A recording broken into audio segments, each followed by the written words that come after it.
Welcome back to the SCIF. I am Matt. The dude in the glasses you see up there is Chris, and we have a special guest tonight, Dr. Chris Ostrander from the SOF network.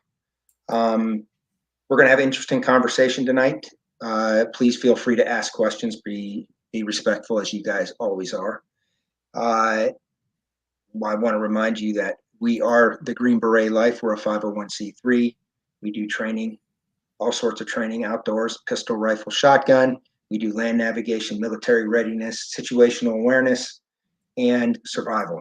If you're interested in a course, or if you're interested in some specialized training, ask us. You can go to our website at thegreenberetlife.com. You can check us out there. If you need to get a hold of us, info@thegreenberetlife.com. Dr. Chris, do you want to talk about the SOF network? Yeah. For those of you who aren't aware, the SOF network is a national group of licensed mental health clinicians that specifically serve the SOF population. You can check us out at sofnetwork.org. And yeah, I'm sure you're going to hear a bunch more about some of the details as we get rolling. Well, great. So now you guys all know where to go and check us out. Please take time to go to the website and check out the sofnetwork.org. And look around. If you know anybody that might need some help, make sure that they have that as well. It's going to be a very interesting conversation tonight. We're going to start off with a little background and then get into what the organization does, the outlook, and how we can possibly move forward and get help for people that need help in an area that doesn't receives a lot of attention, but not a lot of real solutions to the issues that are going on. So, Dr. Chris, tell us a little bit about your background and who you are. Yeah, so I'll just take you guys from the beginning, if that's okay. Absolutely. I grew up in Wyoming, grew up pretty typical family out there. My dad was a huge outdoorsman, still is.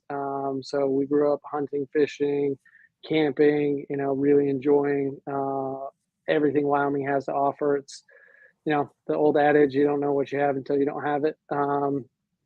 And that's definitely the case, as I haven't lived in Wyoming for 20 plus years. And it's always a place I enjoy going back. But yeah, grew up out there. Nobody in my immediate family was in the military, extended family. So both my grandfathers were in World War II. Actually, from one of my grandfathers, still have a couple of German officer, a sword and a dagger. One of them picked up, and then the other one was in the South Pacific in the Navy. My mom's father was in Army in Europe, but I always found myself looking back. It was interesting. We were having that conversation ahead of time. Looking back, I've always kind of had connections with individuals in the SOF community. My dad owned a company building custom homes out there, and at one time he had a Navy SEAL working for him. Another time he had a Marine Scout sniper working for him, and so yeah, throughout my life, I've just always had a connection with military members, some good friends that served 03, 04. But I was always focused on sports. My dad played college football. My oldest brother played college football. So that was my bent and my focus. And so I was really focused on sports and enjoying all of that. But got in some trouble in my youth and found myself in some counseling and learned a ton. And just the way, I guess, my mind thought at the time, it was something that really stuck. And so later on in life, when I went back to school and was playing basketball, I ended up pursuing psych and then met my wife. And then as we wrapped that up and started thinking about grad school, counseling just kind of became the next step. Didn't ever think I was going to finish with the terminal degree, but God had other plans. So that ended up being a part of the journey as well. But so I'll kind of do a real wave top and tie it into soft. So about 10 years ago, I started joined a private practice in Eastern North Carolina and Wilmington with my wife, and obviously kind of sandwiched between Bragg and Lejeune. You know, it's a hotbed for former soft members as well as active duty soft, and so I think being a male in a pink collar profession probably stood out, and still do sometimes. And so um, one of my early clients happened to be a former soft member. Unbeknownst to me, he was coming in, and yeah, we just hit it off. I think with my sports background, and he had a sports background as well. Just that understanding that maybe a lot of counselors don't have of, hey, there's a time and place to, you know, use the skill or the ability to compartmentalize and really work hard, and really put everything aside, regardless of what your body's telling you, to perform. And the more that I got to know this client, the more I got to work with him. There was just a huge admiration as well as appreciation. My immediate family doesn't have any military members, like I said, but my wife's does. She has two active duty brothers, one that's been in since pre 9/11, and so yeah, it's a population we love serving. And I think after that first initial client, it was just something that really kind of stuck with me. And um, over the years, over the next 10 years, so fast forward, it was just kind of onesies, twosies, and you know, by word of mouth. And then fast forward by 2019, I was seeing more and more individuals, and I actually then moved with my wife down to Tampa. And as you guys know, SOCOM is down here, and so I didn't advertise or anything like that. Again, it was just kind of driven on its own. And one of the first clients that ever found me down here happened to be really piped in with the community, and then it just continued. But throughout all of that, I found a frustration with when clients PCS or when clients retired that I'd worked with, and they moved to a state, and finding a competent counselor with such a unique population and some of the unique difficulties that come from leaving a soft unit.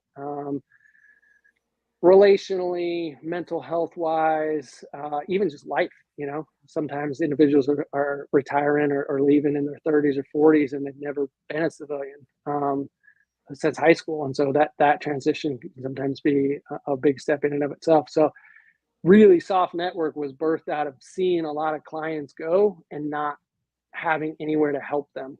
And so last year, really about in December, I really just felt like I got to do something. And so I sat down and kind of created this proposal of this network, and really quickly sent it out to some people that I knew. And one of my loose contacts happened to be, I don't know if you guys are familiar with the paper operator syndrome Mhm. that was published back in 2020. So I loosely knew the lead author on that and sent it to him. And he immediately made a few connections with a few people, and we got rolling. And so we haven't even been going for, I think, only 9 months, and we're pushing 40 clinicians. I think most of the, I'd have to tally up all the states because there's some unique things happening there we can talk about later. But yeah, we're trying to cover the entire United States at some point here shortly, so that there's a soft, competent clinician just about anywhere in the private sector, so that individuals like your guys' self, your friends, and some of my previous clients can get the help that they need without having to retell their story and re-explain what SOF is and go through all of that again. Well, I'd imagine it is hard. We've had conversations on this before. The average individual that's in a soft unit, in the past, never really thought that they needed any any mental health. But if somebody did go down that road, what could ruin it right off the bat is if you got with somebody who didn't understand the community and rubbed the operator in the wrong way right off the bat. He's not coming back. And I would imagine that would be that was a big hurdle with people that maybe you were talking to in the past, saying, "Hey, I've had trouble, finding somebody who I believe in, right?" and who understands me and doesn't rub me in the wrong way. That, you look at the world view that somebody who's been all over the place and done things that very few people have gotten to do, and seen things that other people may not understand, and trying to find somebody who sort of can fill into that niche and make a connection with that individual, I would imagine would be much more difficult than it would for the average civilian who doesn't have that background. So, Yeah, you're absolutely right. You know, soft the soft lifestyle is so unique, and different, even within the military, as you all know. But the barriers that they have, just being able to figure out, who to reach out to, and then to your point, if they happen to get to a point where they do reach out and they meet somebody that really doesn't understand the unique, complex life that they've lived, or are currently living, that person may darken that counselor or that psychologist's doors once, and then be like, yeah, this isn't for me. And so again, and I've heard some horror stories. I've heard some horror stories, on post. Here very recently, I was talking to a spouse, um, and she was telling me about, how the current MFLAC on their post was great, and she happened to be a clinician that was a wife of an operator, and everybody loved her, and she really understood. But then, of course, he PCS, and boom, he's out.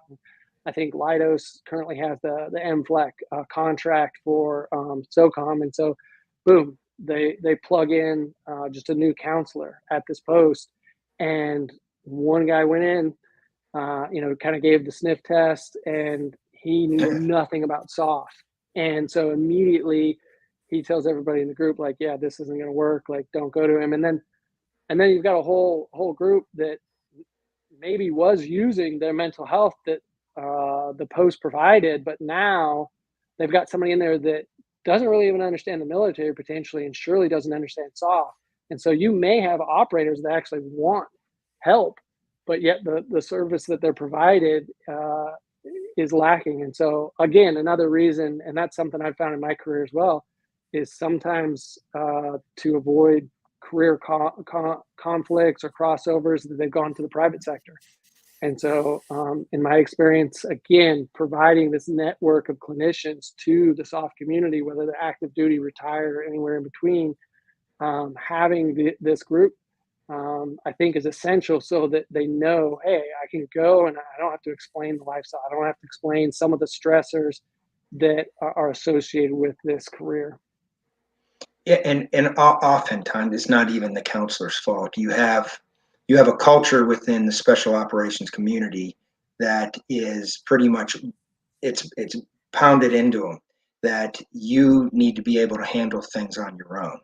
That whole drive on mentality. You're an SF guy, you're a SEAL, you're a PJ, figure it out, right? And that, going and getting help for something, mental health at that, uh, is uh,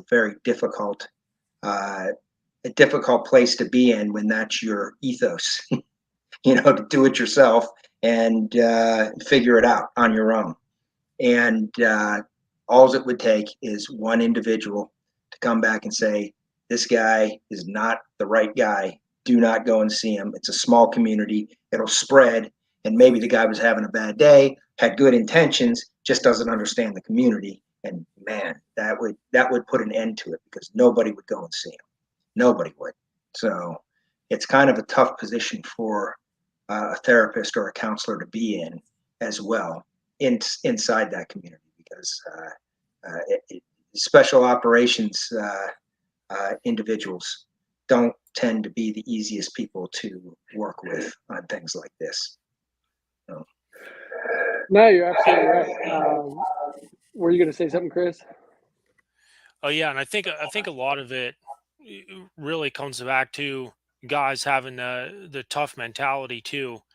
And excuse me, Matt mentioned it earlier in a conversation we had, um about guys just feeling different, and trying to be the tough guy, and that doesn't work anymore.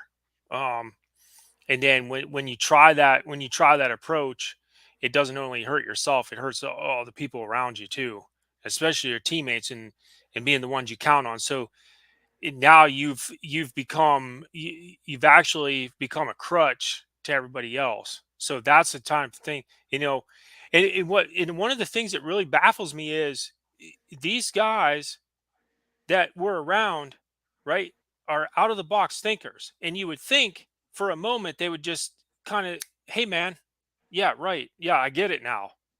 But sometimes it just over their head. And that's what's strange. And sometimes it just takes somebody saying something to them and getting in there and getting some sort of counseling. And I, man, I really never, I mean, honestly, I really never, had that stigma on myself. Man, if you need help, you need help. That's just the way I look at it. Like when just for medicine, man, you're hurt, you go to the doctor and figure it out or whatever. So I don't, I wasn't ashamed to do of anything, man. If I needed help, I needed help. So, and I recommended it to everybody when I had guys that I was, under my charge and said, hey, if this is the case, you know, then let's get you some help. But there's as being a team and as close as we need to be, we need to count on everybody 100% all the time. So if somebody's hurting, that means we're all hurting some way. We need to get you in there and get things figured out. So Yeah, no, you're exactly right, and I'm glad you brought that up, Chris, because it is true from an outsider's perspective that has gotten to know this community and understand the uniqueness and some of the cool things that they do is they are outside of the box thinkers, and they do have different specialists even within a team, right? And so not one person does everything. There's this team approach, and so it's interesting that they do take sometimes the suck it up buttercup, like just figure it out by yourself, and globalize it in their personal life sometimes, as opposed to taking what they do day in and day out as a team and apply it over here in the personal space as well. And yeah, I know, just from my experience, yeah, the more that guys can recognize this is more like a pit crew thing, this is a sustainability thing. If you really want to make a career of this, start early, start offloading some of this stuff early, because you're going to be a better operator, you're going to be a better husband, or you're going to be a better wife, to be able to take the stressors that come with this community and the lifestyle that it brings. Well, you hit on another point there because um, when you're with a team for so much of the time and you're overseas, that team becomes a second family, and you have a full new way of communication with that second family that's completely 180 degrees from the way you communicate with your family at home, right? And I think where a lot of people get in trouble is they come back and they don't understand how to switch gears. And even though the family isn't deployed, the family is still going through their own issues because they're in a completely different environment than what the regular civilian population is in. So you have young kids whose parents may not come back, whose parents are gone on a regular basis, high stress jobs. When they come back, they act a little goofy for a little period of time. Um, they get moved around in many cases from place to place, and it's a completely different lifestyle. And I think now we're starting to notice that there's there's a lot of things going on within the military and the veteran community. Uh, we're starting to see that and provide services, but then there's family members that people really aren't paying attention to, and that if that family is in a bad place, that's going to affect the soldier as well. And now you've got another issue because you didn't take care of the whole problem. You only were working on one portion of the problem, and you still have somebody else out there that's dealing with this. And another thing that when Chris was talking, the whole drive on and figure it out on your own.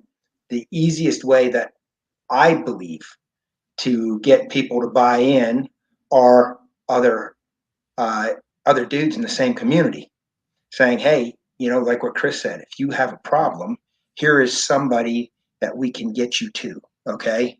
And if they have that sort of verification or the sign off from their peers, they're more likely to take it seriously and get it done.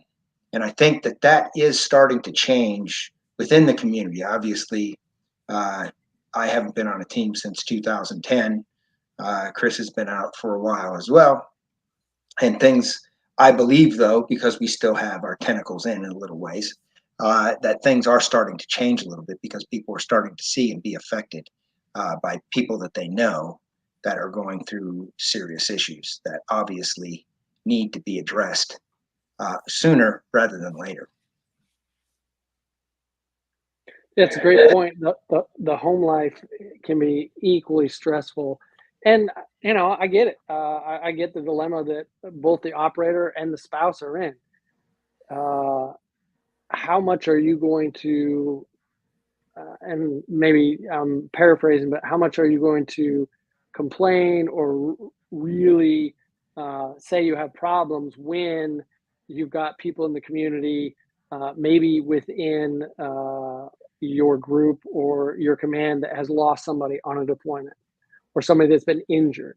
And so, I thinking about it from the individual standpoint, I get that too, because it's like, well, it's not this bad, it's not as bad as two doors down.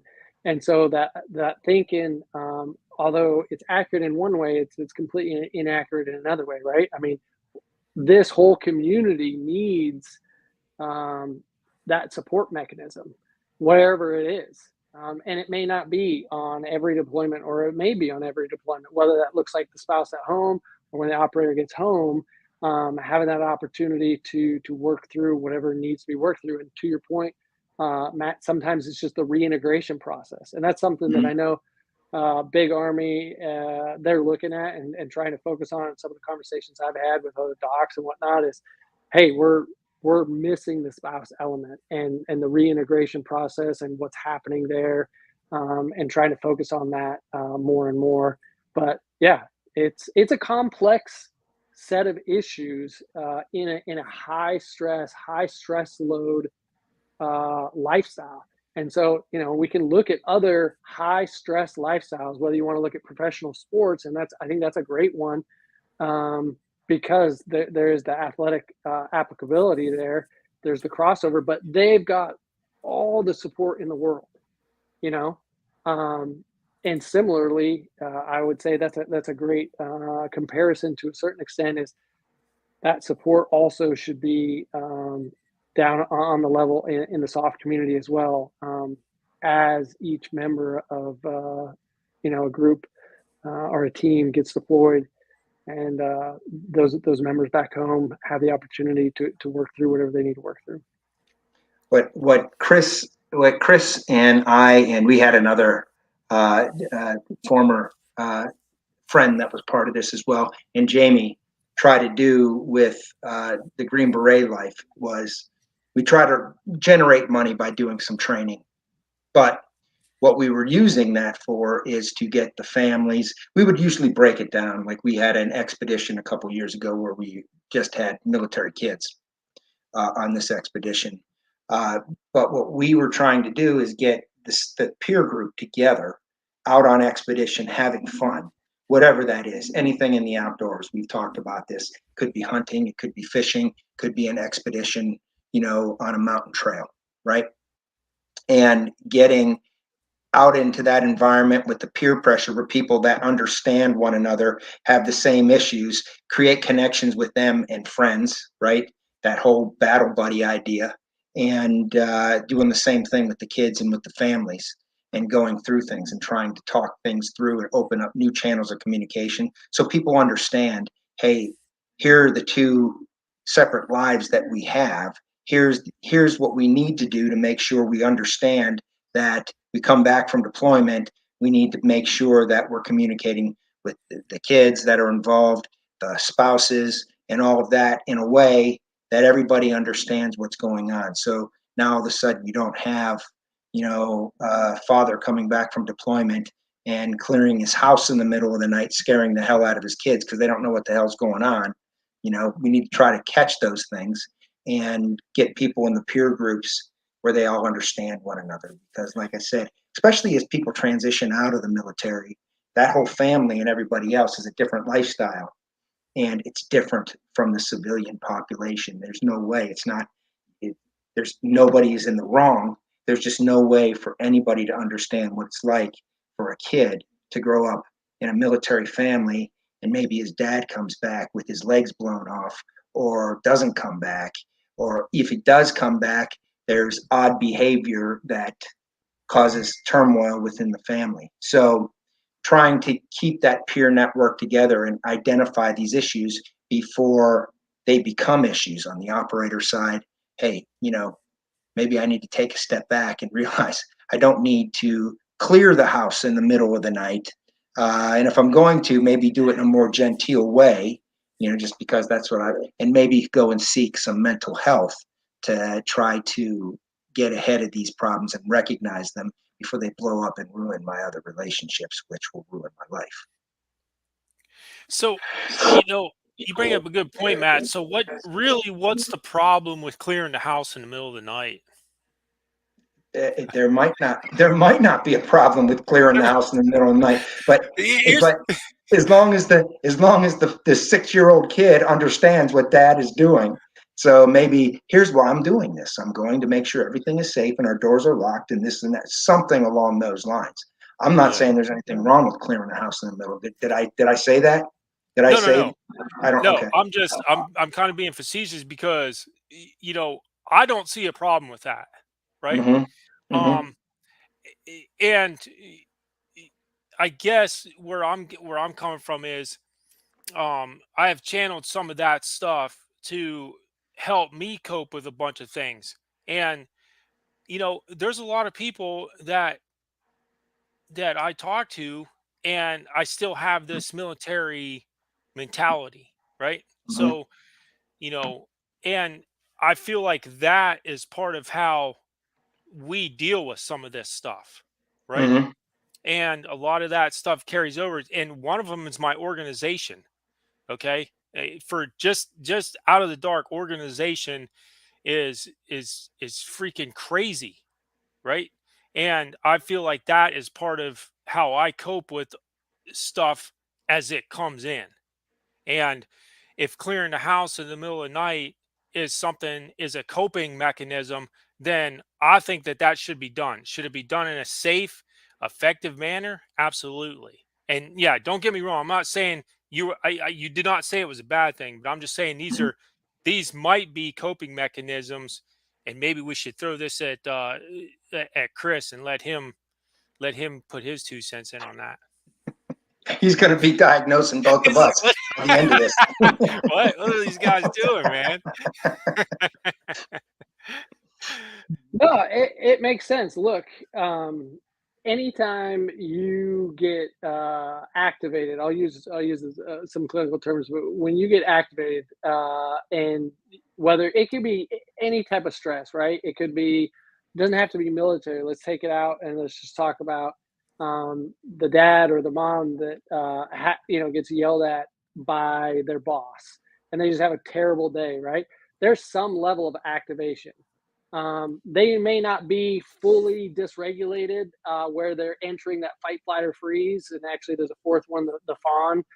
But fight, I'll stick with the fight, flight, or freeze, where the prefrontal cortex shuts off and everything's getting hijacked. And this is when people do super irrational things, right? When they're super emotional. But that activation point, if you think about like a roller coaster, the old wooden roller coasters that we grew up on, like at the bottom of them, there's that tick, tick, tick, tick, tick, tick, tick. Mm-hmm. All right, at the bottom, we all get activated with different things, and that's when we're engaging in the bottom of that roller coaster.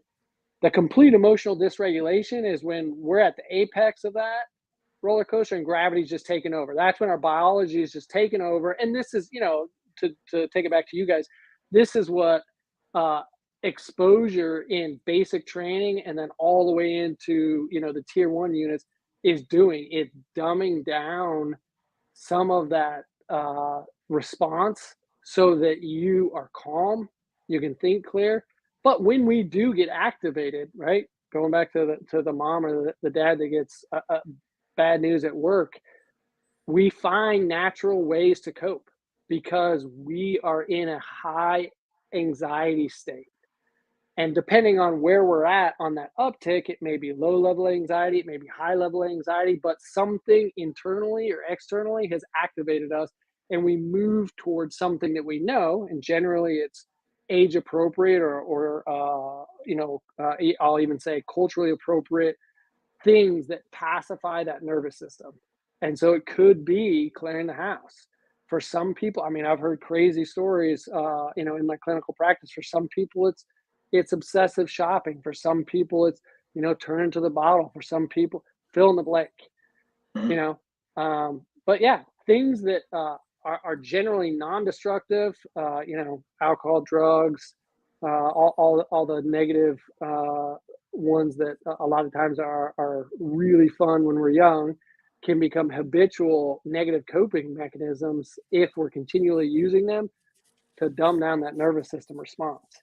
And so if we've got ones, like breathing, if we've got ones clearing the house, if we've got ones where we're just going out in the garage or doing something to take a breath, could be, doing a project or something like that.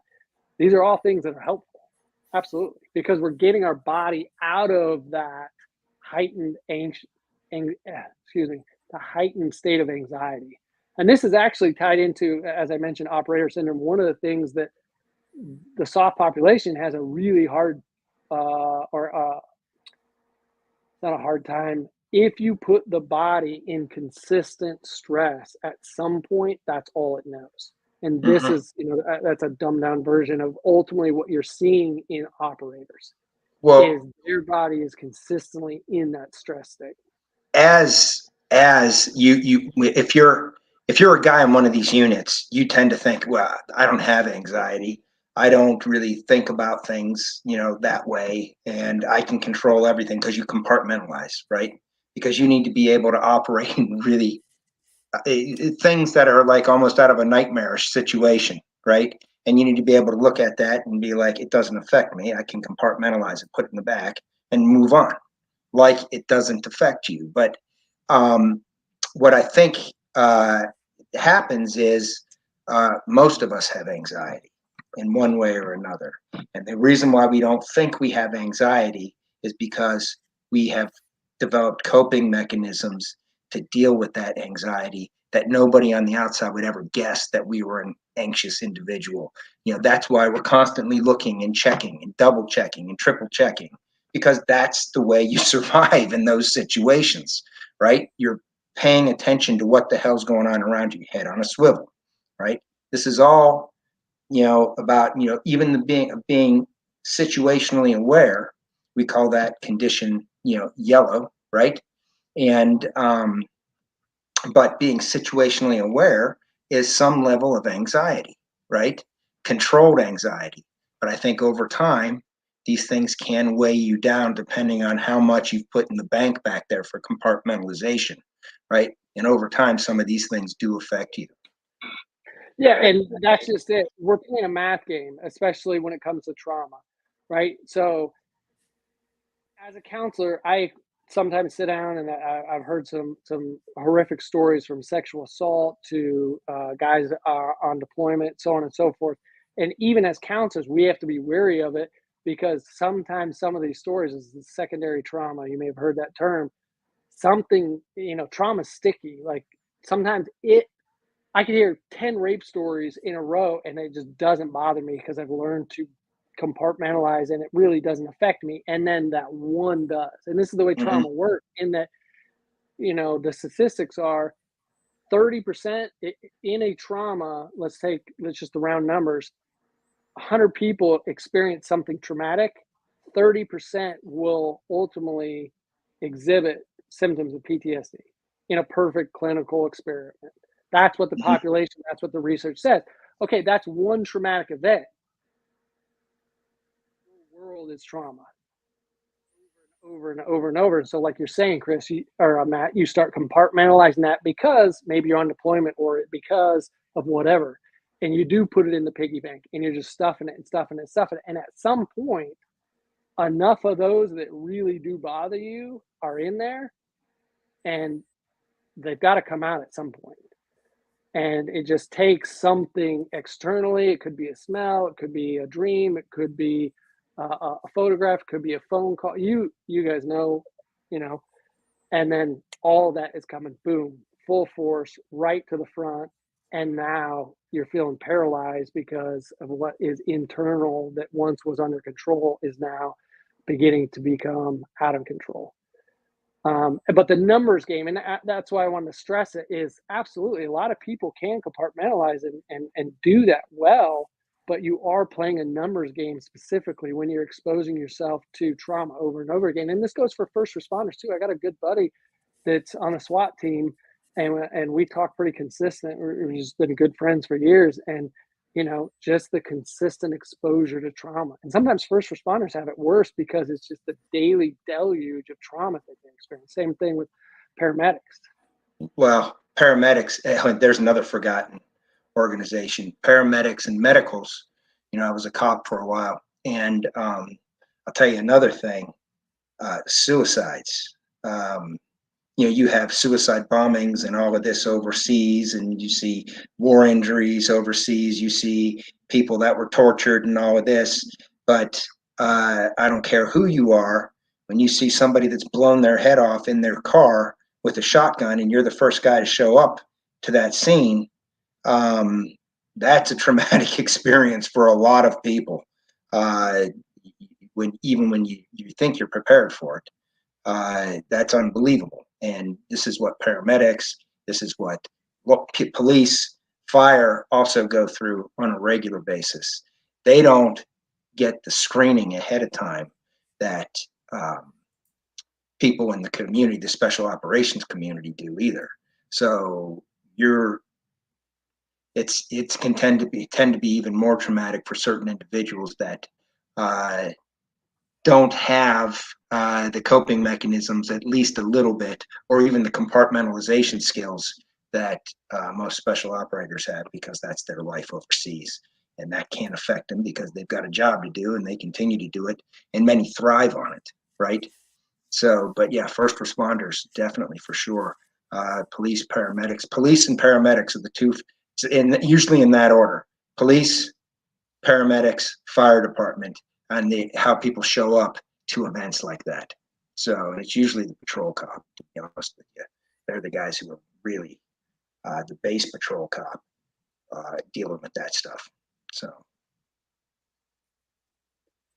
were you going to say something? I think those guys are really taking a beating too lately. Just because of the events that unfolded here in America, man, over the last couple of years, and so not only just have they, have been subject to this daily trauma, but also, the outside influences also. So I can't even imagine. I just can't even imagine doing that job right now. Well, And here's a major difference, Chris, because especially if you're coming from the military into one of those jobs. In the military, well, in SF, your team is there. I always tell people this example, right? In SF, okay, if you're on a good team, you can be wrong and your team is going down with you, right? That's the support network, right? You get into law enforcement, you can do everything right. But if somebody can throw you under the bus, usually the command can throw you under the bus to get that problem away from them, even though you did everything 100% right, they'll do it every time. Everything is so political with these cities.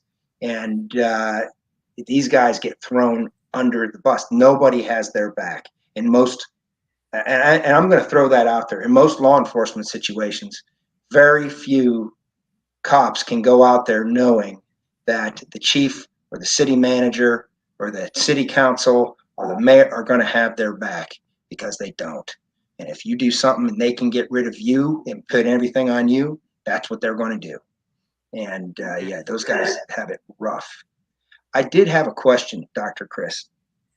So we talked about the special operations community for an active duty soldier, right? There's a huge stigma of going and getting mental health help, right? And usually you have to do it through the military network, right? And when you go through the military network, they'll tell you, oh, no, no, no, it's not going to affect your career. It's not going to do, but everybody has inside that, holy shit, this is going to affect my career. I can't go and get mental health. I'm getting ready to get promoted to team sergeant. I'm going to lose that promotion. I'm not going to become an E8. I'm not going to, progress past this because I went in to try to get some mental help for me. What is the solution for that, in your opinion? And where does the SOF network come in this type of scenario? Yeah, I don't know if I have a perfect answer for that because I see both sides of it. And I was talking to a site down here at SOCOM just the other day, and we were talking about just this is, the reason that I believe TRICARE and SOCOM work so hard to keep um, mental health available on posts is because they want to make sure that everybody's operationally ready, and if they're not operationally ready, then they need those docs and or social workers or MFLACs to be able to document that and send it up the chain of command. And that's, look, the military is about mission completion. I mean, that's what they're about, and so I understand that wholeheartedly. It puts the operator and even the family in this predicament of, okay, well, where are we at, and do we trust the people that are on post? Do we not? And what are the relationships? And is it just easier to go off post? And so, in my experience, a lot of individuals have just said, you know what, I don't care. I'm going off post. I'll find somebody. And I've even met people that have gone 2, 3, 4 clinicians. I mean, these people are patient to go through this many clinicians, tell their story this many times. Could be a couple, could be individual, to ultimately find somebody that really understands the community and is a competent clinician in whatever area that they're struggling in. So I see the soft network specifically being a bridge to this because, for those that maybe haven't looked at some of the clinicians that we have on the website, I'll just go ahead and tell you, most everybody on there that is a clinician has a direct connection to the community. And that's something we're pretty proud of at this point. We've got, I think, they may not all be up there, but I want to say 5 or 6 former operators from Army, Navy SEAL, Marine Corps that were once in the special operations community and now have gone out, gotten their masters, and now a licensed clinician. And so, I mean, we've got former command psychs on there as well that have their private practice. So these individuals really, really understand this lifestyle. And so, again, this is something I'm passionate about. Is this community does so much and they deserve so much, and something that I just kind of stumbled upon in my career because I really didn't look for it was realizing, especially on the private side, there's this gap where they come off post because of this dilemma that you're talking about or that we're addressing, and there's nobody really to greet them or at least show them, hey, other than word of mouth. If people have been on a post for a long time and they know somebody in the community, or there's even some posts I know that do refer off and they've got kind of the people that they refer their people to. But yeah, for the soft network, that's something we're trying to fill that gap and create a really warm, soft landing spot for really great clinicians that are soft competent. They're all trauma informed, and our holistic counselors or clinicians. And we can get into what we're talking about there. But one of the things that I've really stressed with interviewing, and I'm not the only one interviewing these clinicians, but is that they really understand all the different stressors that come with this community, potentially, that's walking in the door. And as a provider, hey, you may be really need to be screening for TBI. You need to be obviously looking at all the mental health stuff, PTSD, potential moral injury, all the stuff that are the big hitters. But then the things that sometimes that maybe a traditional clinician that just didn't know the SOF community wouldn't understand is sleep apnea is a huge issue. The endocrine system is sometimes completely destroyed, and that's also we're seeing in first responders just because that stress just eats up the endocrine system, and there's a huge problem that chronic pain, right? It could be from too many jumps, it could be from one single jump, could be from an injury, blast trauma, fill in the blank, existential issues, right? So there's really, in that operator syndrome paper talks about, there's this constellation of potential issues that are affecting the operator. And so one of the things in rounding up these clinicians and making sure, hey, we all recognize that we're kind of assessing all of this as we're meeting new uh, clients, and who are the best providers in our area that do handle sleep issues, that do handle potential endocrine issues if somebody needs help with their testosterone or their estrogen, who are really good, competent PT people in our community. So this is something that is bigger than us, and I don't want to say we're the solution, but we're a piece, and maybe that entry piece to really help out on that end. Well, you mentioned TBIs, and obviously, Chris and I know individuals. One individual in particular, real seasoned, experienced operator, and having issues, balance issues is what it started out as. Chris, you know who I'm talking about? I think you're mute. Your button's mute. Yeah, got You it. know him? Yeah. Okay. So they were fooling around forever, and they thought it was an inner ear issue, inner ear issue, inner ear issue. Well, when you're an SF, you're around demo all the time. So you're breaching doors, doing all of that, and this has an effect, massive, massive. After fooling around, TBI issues. I mean, massive TBI issues from demo over the years. It was not an inner ear; it was just catching up to him.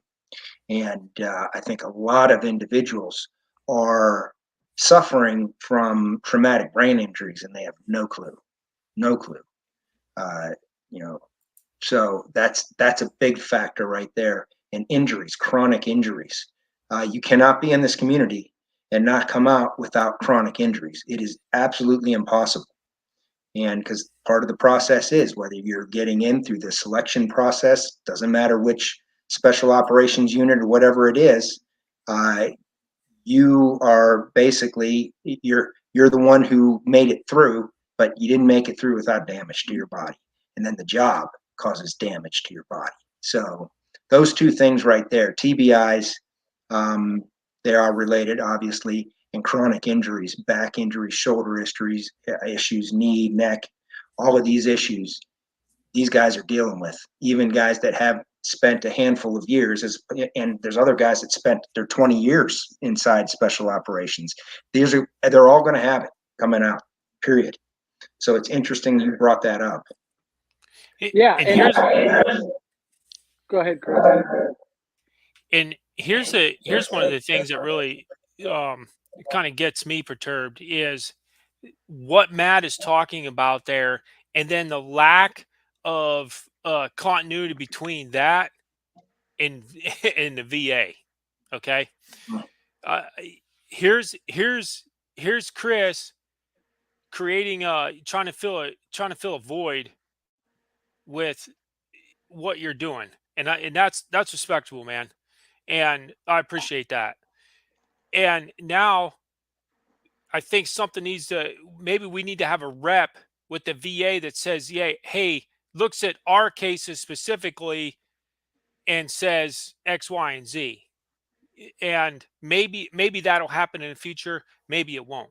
But when you look and I don't want to sound down anybody in the regular army, but at the end of the day, if you're airborne qualified or you're dive qualified or halo qualified, you are definitely beyond the shadow of a doubt putting your body through more physical and mental stressors than a guy that's in a regular infantry unit.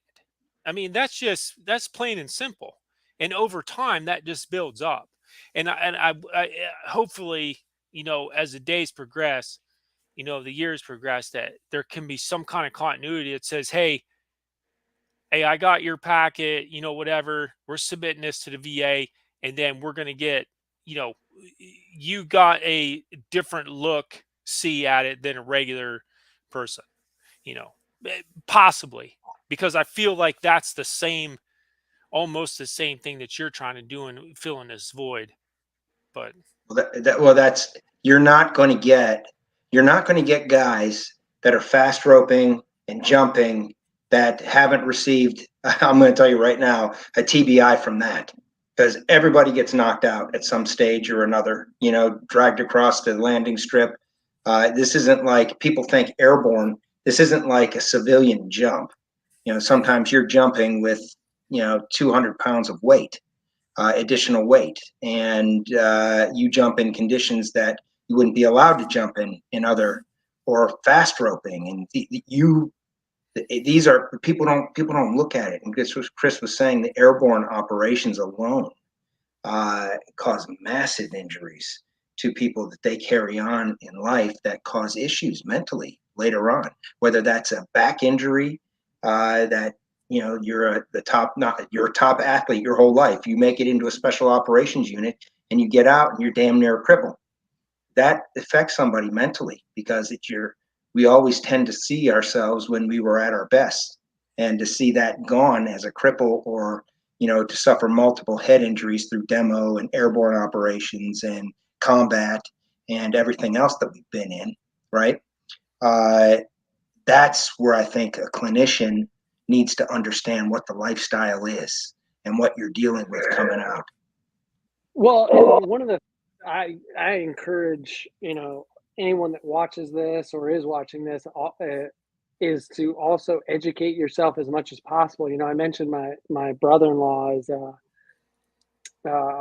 he's still in the Marine Corps. The older one, he's 20, I don't know, 22 years in, E9. And one of the things that I educated him on, and I'm saying this to anyone really, is specifically with the TBI. TBI is very, very different than head trauma when we think about getting knocked out. So like CTE, this is I'm blanking on the official name, but when the brain slaps the skull and you black out, get knocked out, or you just have a concussion, this is CTE. The repetitive head trauma that we know famously from football, that creates dark matter in the brain and then ultimately can cause all sorts of negative things. TBI, and most TBIs are very different in that the blast wave trauma slices through the brain. It goes through the brain. And so it's affecting the brain very, very differently. And so, yes, in your non-conventional units like SOF, when you're always around demo, especially those that are going to that are breachers and go to breacher trainings and certs consistently. Yeah, I mean, I know guys that have been through thousands upon thousands upon thousands of charges that they've ate over the course of their career. But then every person on an SF team is demo qualified. Everyone. I brought up my brother-in-law because when I was working, or when I was living near him at the time, I think he had previously been a mortarman, or at one point been a mortarman, but then there was a stretch where he was working with the howitzers, or the giant cannons that the Marine Corps had. Artillery. He was always going up. Yeah. And one of the things that he kept struggling with on the days where they shot a ton is he's sitting there next to all those rounds, going out, and he's coming back with massive headaches. And I know a lot of your viewers are people that have been around, some of those artillery rounds on a consistent basis, know what you're talking about. Yeah, you're eating this concussiveness that's slicing through your brain repetitively over and over and over and over. And so if you've ever been training or been in a unit where this is a part of your job, you've probably been exposed to quite a bit of blast wave trauma, and most likely you probably need to get checked out, because they're still catching up to really understand some of this blast wave trauma. There's some really great doctors, specifically in North Carolina. The Thrive Institute, the Marcus Institute is out of Boulder, Colorado, and they've got hubs, but specifically in North Carolina, one of the hubs is the Thrive Institute, where they generally have openings to bring in, I think, current, but also I think former military members free of charge, and do a workup and get them assessed, as well as treatment options. And they've got a couple of different satellite campuses, so there's not just the one at Chapel Hill, because it's Thrive's associated with one of the Chapel Hill doctors there in North Carolina. But yeah, it's a whole different animal when you get into TBI. But yeah, educating yourself and understanding what the different traumas that are happening to your brain is essential, because to your point about the VA, and yes, I shake my head sometimes as well, but then I go back to, I understand what they're kind of there for, is their understanding and assessment isn't the best. We could say that. In some places, maybe it is. I don't want to globalize it, because I'm sure there's some great, and I even have a good friend that works at the VA and does great work. But as a whole, I'm sure you guys are familiar with this. It's generally you retire, you have your paperwork. Oh, you have this, and then all of a sudden, after your first visit at the VA, you get this bag, a monthly bag with like 15 prescriptions in it. Yeah. You know, one for depression, one for PTSD, one for chronic pain. And I mean, it goes down the list, and this is a huge issue. It does not help individuals. It's just sending them a giant bag of pharmaceuticals. And that's something that needs to also be addressed to people that are newly out. The VA wants to diagnose you with something, period, mental health wise. They want to diagnose you with something, whether you have it or not. They're going to do that. They're going to get you on prescriptions. They're going to, and like I said, we don't want to paint with the broad brush, but that is a huge issue. They think they can medicate everything away. And I really get concerned when I see people getting ratings for mental health things right off the bat, when I don't know if they're getting the correct care and the correct diagnosis, because that can be used against a veteran later on. And I'm talking about Second Amendment rights and things like this that I really have an issue with, a real issue. If somebody goes in there and they're getting these mental health diagnoses where I don't know if they're 100%. If you don't trust the organization, it's hard to, and I'm not saying, I've had good and bad experiences with the VA, but I do know right now it seems like you go into the VA to talk to somebody about mental health, just like what you just said, you're going to get a diagnosis and a bag of prescriptions. And I don't think that is the solution. I think it's sort of like a gloss over solution without looking in deeper to see what really the issue might be, and maybe some other ways of solving these issues as opposed to pharmaceuticals. I really don't like. We know the pharmaceutical after the last 3 years. We know probably shouldn't put all of our trust into pharmaceutical corporations or the hospitals that are beholden to them. So that's an issue, and I'm glad you just brought that up, because that's something that definitely needs to be hit on.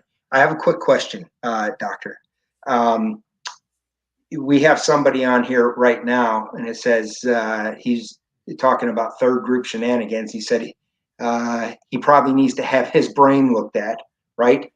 If somebody needs help out there, tell me the process for the individual to go through the SOF network and get help. Yeah, it's super easy. So we've tried to create as many entry points as possible. So one of the things they can do, there's the contact us on the SOF network page, and that email will come directly to me. And depending on where you're at, what state you're in, you have options. You have options of who you can work with that we recommend. If somebody's so let's say somebody's active duty and they reach out through the Care Coalition. Many times I get emails throughout the week that this happens as well. It may be a SOF family or maybe a SOF individual. They reach out through Care Coalition, and then generally Care Coalition If they can't take care of it, they reach out to OHF, which is a nonprofit down here in Tampa. It's Operation Healing Forces. They're awesome.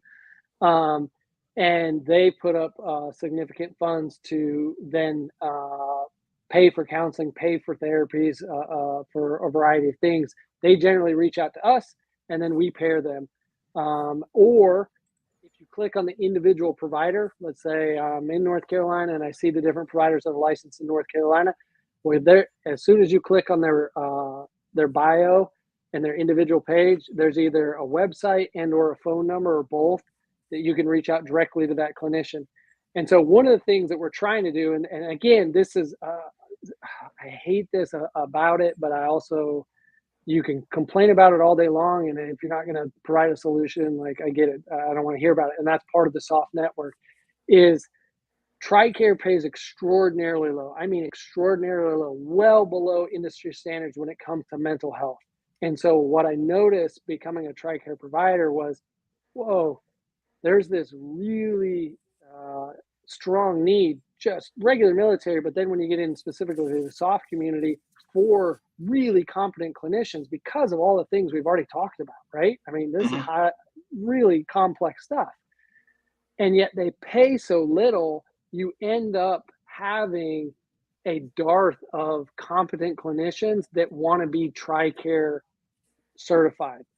And so they end up going to other insurances and pursuing a career. And they're like, oh, maybe I have a heart for military members and I see one or two of them, but it just doesn't pay. In fact, I've heard even from one of the command psychs that I reached out to recently say, yeah, one of our referrals that we consistently referred to out in town told us no more SOF people. We're stopping taking TRICARE because you can't even keep the lights on. And so part of creating the SOF network was we want to get really competent clinicians that have a heart and understanding for this community, but also you're going to have to pay them. And so one of the great things that I found out really early is that groups like OHF, SEAL Future Foundation, Special Forces Charitable Trust, Marine Raider Foundation, they all said, hey, if you've got the clinicians, we've got the finances, so just go. And so to anyone out there that watches this or listens to this, if you don't want to use TRICARE, you don't have to use TRICARE. But if you want to work with a particular provider, you're going to have to check with them if you want to use TRICARE. If not, that's fine too. You can contact me, or you can go through straight through those nonprofits if they'll cover it. So, and we've never had any problem. In fact, I just worked with somebody a day ago. They called the nonprofit directly, said, hey, here's my situation, here's who I want to work with. And it was, a day later and they were already scheduling. So hopefully that creates ease, a lot of different entry points. And if all else fails, I will bend over backwards to get you connected with whoever you need to get connected with. So hopefully that answers that question. Riv had another question here, and he's basically asking for somebody that's suspected that they've had a TBI, what are some of the things they should look at, or what are some of the symptoms that they would possibly have if they have experienced a TBI? What are the potential symptoms? This is the complex nature of TBIs, and I self-disclose, I'm not an expert in TBI. I know enough about TBI to loosely talk about it, but that is not my expertise by any stretch of the imagination.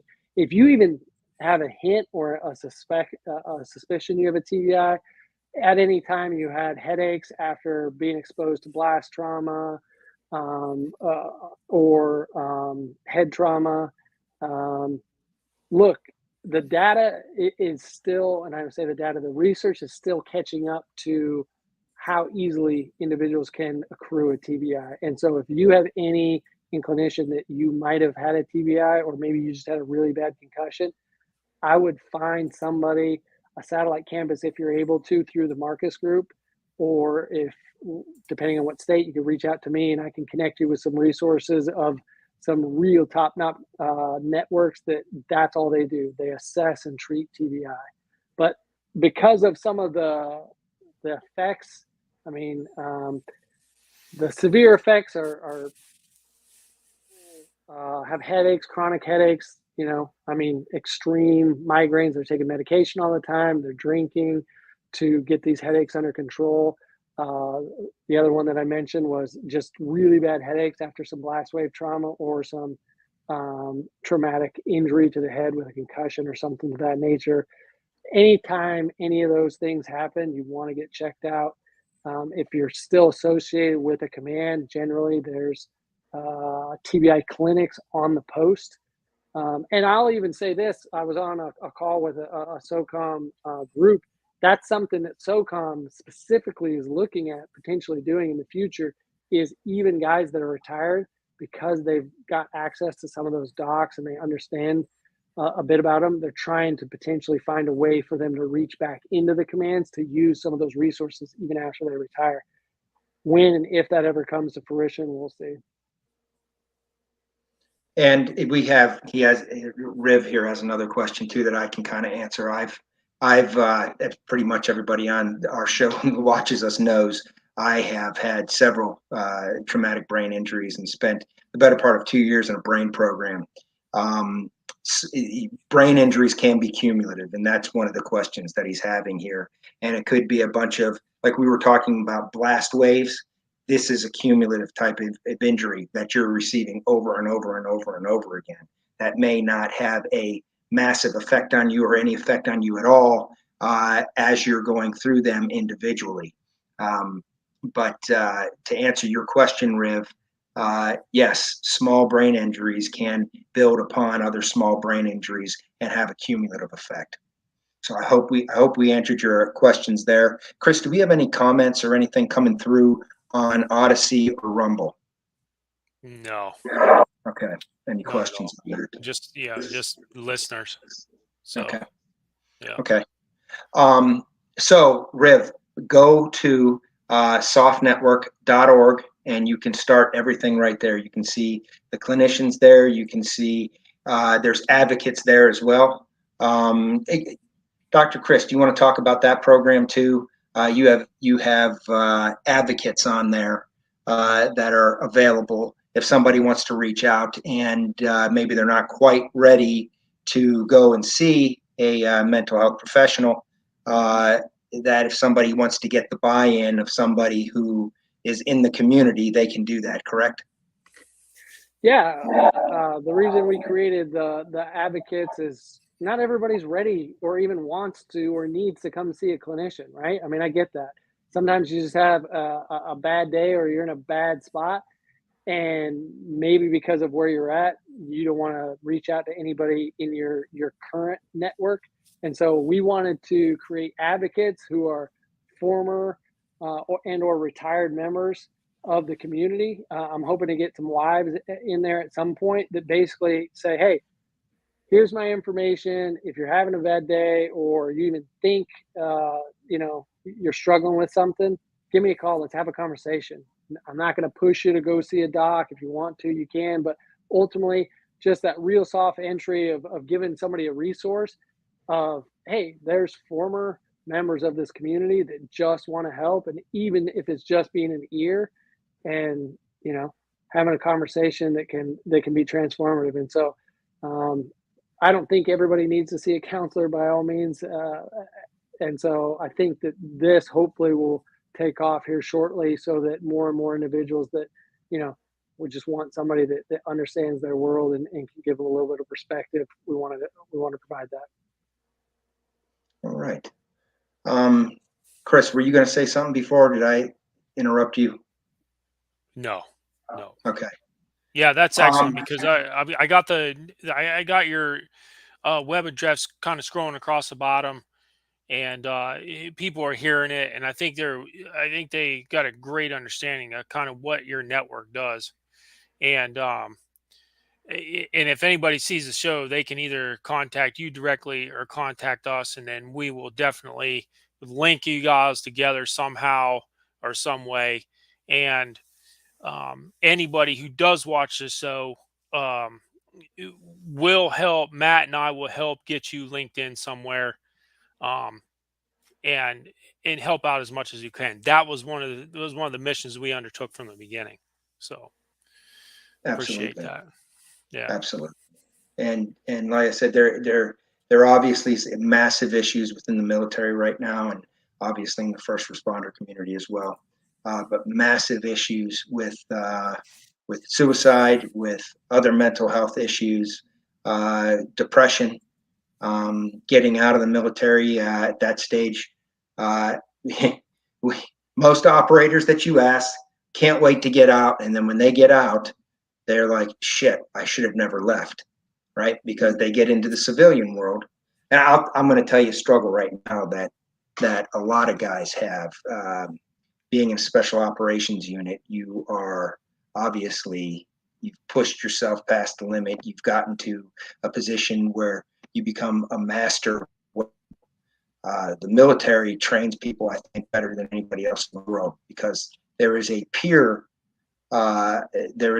system within the military. You can't get away with half-assing your job because if you half-ass your job in the military, okay, the rest of the team will suffer. And who's going to solve the problem of the guy who's bringing everybody down if you don't have the rest of the team there, right? So because that structure is in place, and people that also join these units tend to be very motivated people to begin with, you learn your job and you're able to operate at an extremely high level.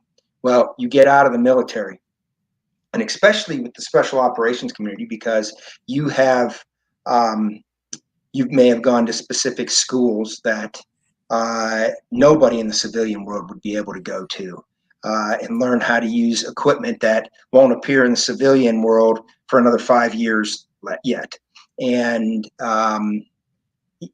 you go and try to explain to an employer, hey, I've got this certification, I've got this certificate. They don't understand what the hell you're talking about. They have no idea. And they look at you maybe getting out of a SOF unit and now you're going to whatever other job that might be.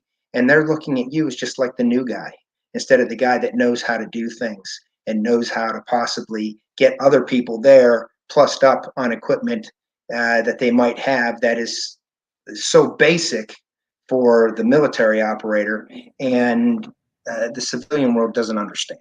So you get treated just like a new guy, where you have this knowledge base. Getting out of a special operations unit and trying to go to a police department and show a SWAT team how to do something for real, right? That they've never really practiced and trained for, but never have done in real life. That operator's done every day on his deployment for 6 months at a time, and the the the the complete difference or indifference in how you're treated by is very hard for individuals getting out of the military. And it's not just SOF specific, it's across the military. I always use the truck driver example as an example. You're a truck driver and you've driven through the worst roads in the world, transporting petroleum back and forth to FOBs in dangerous territory where you could be ambushed and all of these things. You want to be a truck driver in the civilian world, you get out and they're like, you got to earn your dues and start from the bottom and work your way up. That's a hard pill, especially for somebody in the special operations community to swallow. Okay.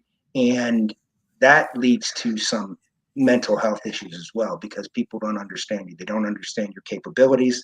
They don't give you credit for your capabilities and don't give you the opportunity to show what you can actually do because you're the new guy. And I think this is what a lot of veterans getting out struggle with. And also a lack of, there's a certain discipline when you're on a team, and the civilian world doesn't have that same type of discipline. They don't have the same type of leadership. They don't have the same peer process where you can basically call somebody out that isn't doing what they're supposed to be doing. So veterans struggle with this, especially veterans that have seen their only adult job that they know is the military. They struggle because they haven't seen both sides. And the civilian side of the world is a lot different than the military side of the world, especially coming from a special operations unit. And I think this causes a lot of issues with people getting out of these units and moving on to other jobs. And it causes a lot of depression at that stage because you're like, what did I do? I had a whole network behind me.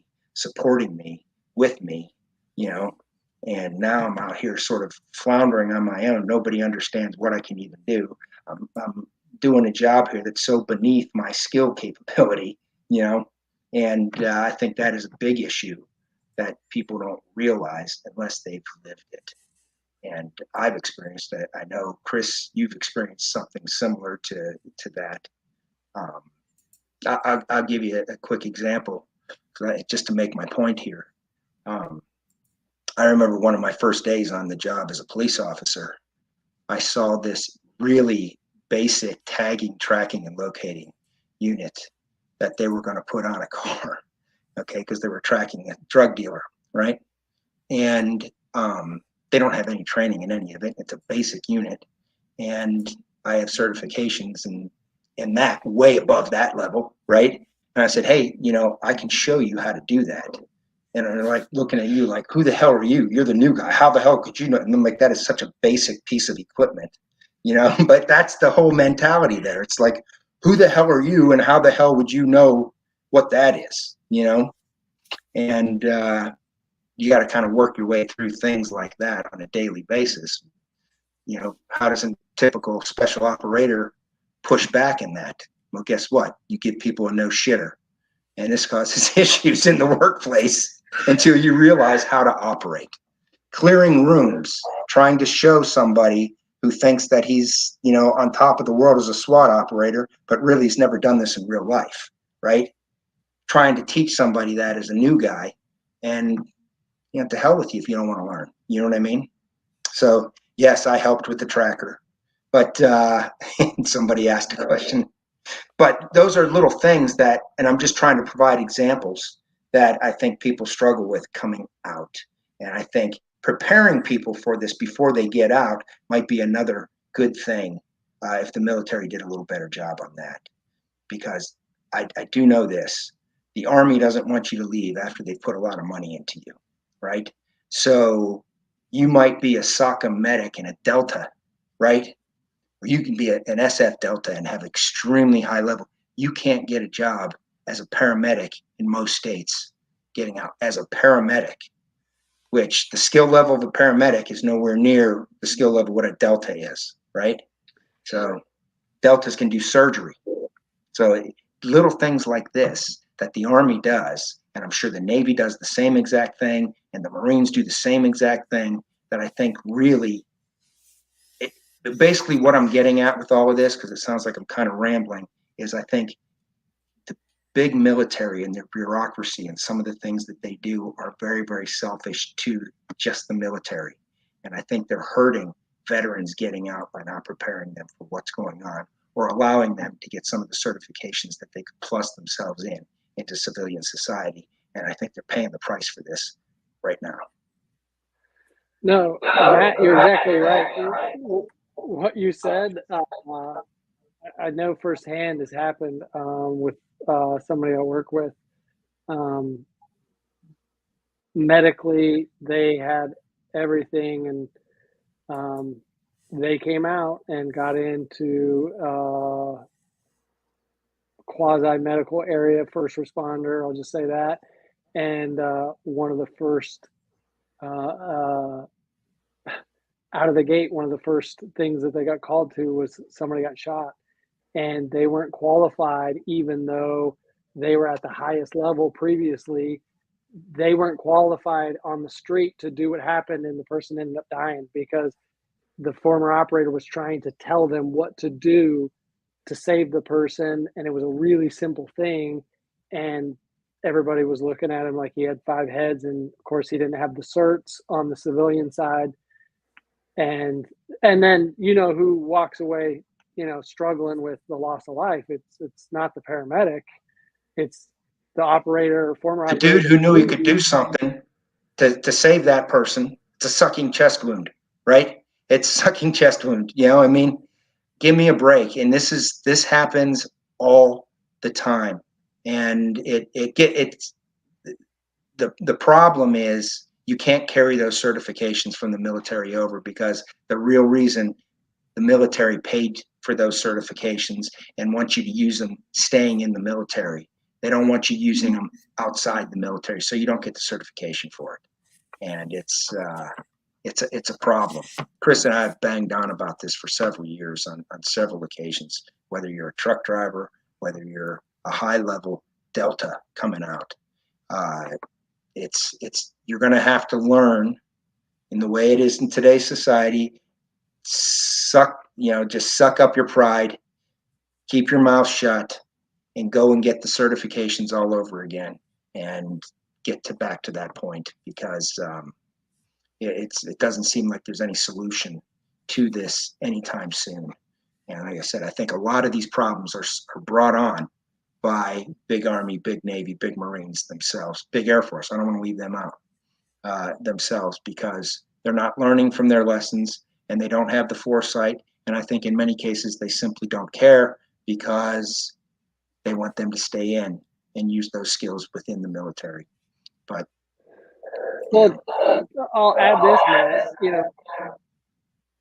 The hard part also, and I can't say this universally for every operator that has lived, but from what I've seen anecdotally, is one of the hard things is being at the level of an operator, whether it's at a SOCOM level or JSOC level, and have that level of professionalism and be able to do everything you do, all the certs, all the qualifications, everything, come out and have to start all over. And to your point, not really be known. Like, this plays a tremendous weight on your psyche, right? Some people can handle that very well, and others, that's a struggle, because you've built your entire, let's just say a short career, 15, or let's bump it up to 30, anywhere in there, 15 to 30 years. This is a huge part of who you are. I would argue from a mental health standpoint, those that can separate their career best generally handle the transition better. Like, yes, I did operations. I was an operator, but that's not necessarily my identity. It was my job. But understandably so, a large number of individuals do have a huge part of their identity rooted in that operator. And then when that gets removed, you're not just dealing, hey, it's not just not and it could be just on the big military side as well. You're taking somebody that has built an entire career and a piece of who they are, and removing that, and then just sending them into a space. And this is something that a lot of people don't talk about either. In the military, and of course in the SOF world as well, you've done everything as a team. You've got all this support, from dental to medical, all this support, and then everybody tries to jump out. Not everybody, I'm generalizing, but so many individuals jump out and try and do it as an individual, when they've always had the support mechanisms behind them in the military. And it's a recipe for failure. Unless they've really got a good support system, or really got their ducks in a row before they get out. And then, of course, you've got somebody that's highly successful, that's been trained to the nth degree. They get out, they stumble, they fall, and huge parts of their identity is ripped away. They could be completely fine with the traumatic areas that we talked about before, whether it's TBI or actual PTSD or even chronic pain. Let's say they threaded the needle and didn't have anything, and yet you're completely removing a huge piece of who this person is and putting them in a pond that they're not used to swimming in. That's going to cause anybody a certain level of anxiety and or depression. At least situationally. It's funny that you say that, because it's exactly right. I was a businessman before I was ever in the military. I joined the military after 9/11. Chris spent pretty much his whole adult life in the military, and most of that in SF. But if you ask me what my identity is even today, okay, I look at myself as a Green Beret. That's how I look at myself. And I'm sure Chris looks at himself the same way. That is our identity, whether we like it or not. That's our identity. We're proud of our time. We look back on our time in the military fondly. We don't want to see the unit get destroyed, which is what's going on today. That also is another stressor for people, especially people that have pride of being in the military and watching what's going on to the military today, even in special operations, especially special operations. And the identity aspect, which I really didn't think about until you said, but that's what it is. It's our identity, and that identity is sort of taken away because in the civilian world, nobody gives a shit. People like to talk to the Navy SEAL or the Green Beret or all of that, and they want to hear stories and this and that and the other thing. But at the end of the day, your employer doesn't give a shit. And that's part of being an adult to understand that. But for some reason, it's so much of our identity. It's like, hey, I know how to do this. You should listen to me on it, and I can show you how to get it done because that's the way we lived our life in the military. We were the experts on the stuff, and it's a hard transition, and it does cause issues, and it definitely caused some issues with me transitioning to become a cop. And well, and it should, one of the things that people, again, if we just step back and look at this as a whole, you're taking 18, 19-year-old, okay, let's fast forward and say somebody that's been in the world, maybe they're 24, 25. You're taking somebody from what we know on the psychological side that they're in this stage from 18 to 25 that Erickson calls identity versus identity confusion. They're starting to create who they are. Even the college kid, right? Let's take the military out of it. Who are they? Okay, I go to school. Am I buying what kind of detergent am I buying? Well, I'm buying the detergent that my mom bought, or I'm buying the detergent that I see the ad on, and they're trying to figure out and try on who they are. The unique thing and the slippery thing that I would argue that the military provides is this beautiful package deal that, hey, you're going to become this, you're going to do this, and then you get into all of what you mentioned, which it is this perfect or near perfect entity that is set up with peer supervision and peer prodding to attain the next level, the next level, the next level, the next level, the next carrot, the next carrot, with all the added ego and discouragement and shame and prodding to do that. But this whole perfect package that you can become, right? Just at 18, just sign on the dotted line. And so 18, 19-year-old kid enters that and then goes there 20 years and does some of the things that you guys have done, been in some of the units that you guys have been a part of, which is pretty awesome. I mean, as a civilian, like, I think it's freaking awesome. And I appreciate everything you guys have done and haven't done. But then to remove them, and you guys know as well as I do, I mean, whether you're dropping your papers, getting med boarded, it's coming, but one day you've got a card and then the next day you hand it in and you don't. And everything with that identity many times feels like it's completely dissolved. And rightfully so. I mean, we see this in professional sports as well. 18, 19-year-old kids, they go on and go 15, 20 years in whatever professional sport, and then they struggle on the back end because it's tough to make that transition. As an outsider, I feel sorry because generally that military career ends anywhere from 35 to 45, maybe 50. And middle age, career all over again, really tough, especially when you've got dependents and you've got mortgages. That's tough. And then you go through a phase of burnout, okay, where you may have been the most motivated individual before, right?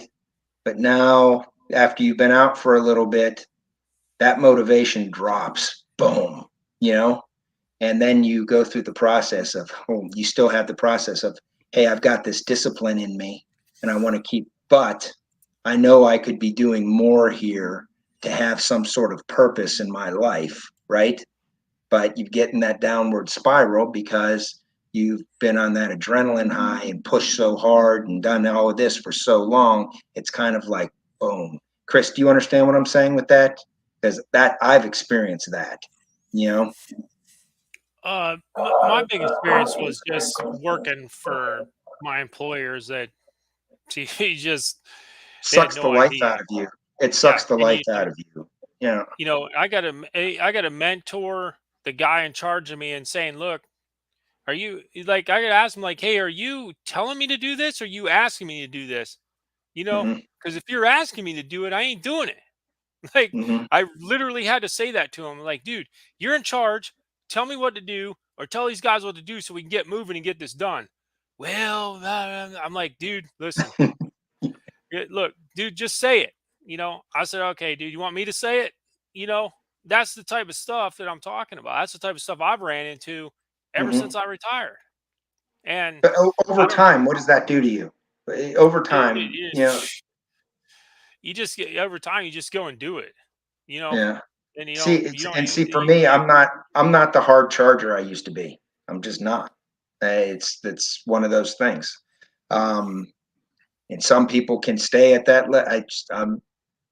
I just turned 52, and I'm nowhere. I still feel like I'm young, but it's just one of those things, and I think other people experience that a little bit as well, just from you know, seeing and talking to other people and what they go. And then you look at a lot of veterans that, you know, a lot of them come out injured, like we talked before, but you see a lot of veterans that let themselves go that were in great shape, and you see them, and I think that's just burnout, that they experience, um, yeah, kind of like an apathy yeah. after you carry so much for so long, you know. And Hmm. do you see that, Dr. Chris? Yeah, I mean, stress and burnout in any career, it's bound to happen, especially with the increased stressor. And this field is very unique in that it amplifies the stressors, and it's a part of not only your work but your living situation, the moving. I mean, there's just in Chris's paper, he coins it the high allosteric load. You're just this constant stress load, and we know stress leads to burnout, right? And when we burn out, really, there's an argument within the literature whether burnout is just really depression, but a huge part of this is you start to begin to depersonalize. Sometimes you depersonalize yourself, you depersonalize others or those that are stressing, causing the stress, and you retreat and you turn inward because you're just, like you said, Matt, mustering everything you can to do what you actually need to do, and you disconnect from the things that you really are don't feed into you, Hmm. and that any lifestyle where you are consistently pouring out, and even as a clinician, that's my main job. I don't know if you knew that, Matt. I think you did, but I'm a professor and I teach young clinicians. We're consistently talking about if you're constantly pouring out and you're not doing anything to kind of balance that, we have a field within 7 years of graduation, most people burn out Hmm. because they don't learn to balance it early. They don't have that really good, as we call it, self care. And in your community, I see it as well because everything is just about pouring out. You're the last person to get anything, and supplement with the negative coping skills, whether that's the drinking or other things. And yeah, it tears down your body, your mind really quickly, and it could take you to some tough places. Hmm. I'm curious. I want to lob something back at you guys. What are some of the treatments that you guys have heard of for operators? One of the things that is kind of hot on the press or is being discussed is the psychedelics. I'm curious to your guys' thoughts on that. But then other things that you guys have heard of that have been helpful for operators along the way. Well, the psychedelics, I mean, if you would ask me 4 years, I'd be like, what the hell are you talking about? But I know Joe Rogan has had some guys on there, and there's been a bunch of special operators that have, especially TBI um, recipients, that have had extremely promising uh, stuff with the psychedelics. I don't understand it completely. Okay, I don't understand exactly what they're doing, but it's sort of reversing some of the damage that some TBIs have caused. And it's definitely something that's on. I think Joe Rogan is really what sort of brought it to my radar because somebody said, "Hey, there's this SF guy on Joe Rogan talking about psychedelics and TBIs and this new treatment that is really showing a lot of benefits." So that's where I first heard it, and I don't know a whole lot beyond that. I do. I'd mentioned before that I think the VA wants to diagnose you with whatever and then drug you up. That just seems like it's the protocol. And part of the motivation for what we're doing we're just trying to get people in a peer network to discuss, to sit around and sort of talk to somebody that you know is going through the same experience as you are, but go out and have fun and do shit that you really enjoy, and have that peer network that you might be able to open up to talk to each other, so you're not feeling as lonely, and having somebody that you can go out and have fun with, go fishing, go on an expedition, go, if you like rock climbing, whatever. Getting people together and getting them in that comfort mode where they can talk and tell stories, tell military stories. I mean, when you put veterans around, what are you going to hear? You're going to hear military stories. You get Chris talking about some military stories, you'll get some real UFOs and whatnot, and Twizzlers, a bunch of goofy stuff. But this is what veterans talk about, and it's sort of like a therapeutic process, I believe. That helping each other out, by getting out and doing things that we like, whether that's shooting, whether that's fishing, whether that's hunting, whether that's hiking, whatever it is. But having meeting people with similar backgrounds and experiences, and doing the same thing with families and kids, kids meeting other veterans kids, and knowing, hey, I'm not the only one here dealing with this same nonsense, and people that get each other and understand where each other are coming from, because it's often hard to relate to other people. So that's what we do. Or our goal is to do this. It's a struggle, because 501(c)(3)s, there's a million of them out there. We've talked about this before. There's a million of them out there, and that's why I'm kind of excited with us working together with some of this stuff, because I think it complements one another. And if there's an opportunity to plug them together and then go and say, hey, here's what we're doing. We're trying to address this issue, this issue, this issue, and they're all interconnected, and we can handle it. So, but yeah, I think the instant knee-jerk reaction to medicate is not a good one. Not saying that there aren't uses for certain medications in the right scenario, but I think we've gotten to this knee-jerk reaction, is make a diagnosis and medicate, and boom. And I don't think that's helping a lot of people. And I think the VA in particular, because that's our wheelhouse now, because we're no longer active.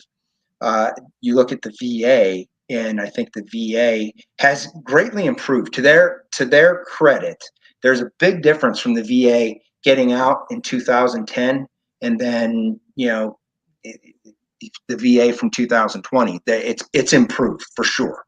Okay, but I think there was also a knee-jerk reaction: is, hey, they got exposed for not seeing people that they were putting down, that they were seeing, and giving themselves promotions and raises based on that. And you had people committing suicide, not getting help. And I think that they try to all of a sudden reach out and fix that. And they think fixing that is the whole process of diagnose, medicate. And here's one other problem that I think the VA really has. The VA is supposed to have 30% people that have a connection to the military, right? And often those people are hired for menial tasks to keep the buildings going, if you're following what I'm saying, right? As opposed to the doctors and the nurses. And I've had personal struggles with doctors that have no clue on what the military is. Going to the OIF, OEF clinic, you have doctors in there that have no idea what the military is, what these wars were about. They'll even get on political conversations with you that, if they knew what the hell they were doing, they're on the wrong side, as far as I'm concerned. That's going to turn somebody off. Everybody has the right to their own political ideas. In that scenario, keep your political ideas to yourself, okay? Even if you disagree with, you know what I mean? Getting into these with a VA doctor who, is making comments that I obviously disagree with, that's going to start off right off the bat in a bad way. But what really affects more than anything is not having any clue as to what the life of the people they're treating have lived and been exposed to. And I think that's a big problem with the VA. And I've seen it in the therapy side too. not personally from the outside looking in. They get real defensive. The average veteran, when you talk about the VA, okay, are going to have negative thoughts on the VA, whether it's a negative experience. It may have some positive too, but you're never going to hear a veteran wax poetic about everything that they've experienced in the VA, because there's been a lot of nonsense with the VA. And a lot of these, they're just government employees and will argue with veterans about their negative experiences with the VA, saying that this is just, a push from one political side and da da da da da. And I think that's what you have. I think the VA needs to clean itself up with who they have that are caring, with the patients, who, as far as understanding and having a connection to the military. Because like you said, having somebody that doesn't have any connection or understanding of the military or what the individual has experienced is no matter how well intentioned they are, I think is a recipe for disaster. And I think that the VA has a long way to go yet in that area, although they have improved greatly. I don't want to say a bunch of bad things, but boy, oh boy, you find a good doctor at the VA, and next thing you know, he's gone because he got into it with a nurse practitioner who thinks that she runs the place. And this is a scenario I've been through. Doctor everybody likes gone because of some nurse ratchet that created a miserable time for a guy who was trying to do the right thing and service in the community and doing it well. And the VA allows that to go on. So anyways, I don't know if that answered your question, but the psychedelics I'm interested in, the medication, the knee-jerk reaction to over-medicate veterans, I think is a real issue that we're not getting control of yet, and we need to.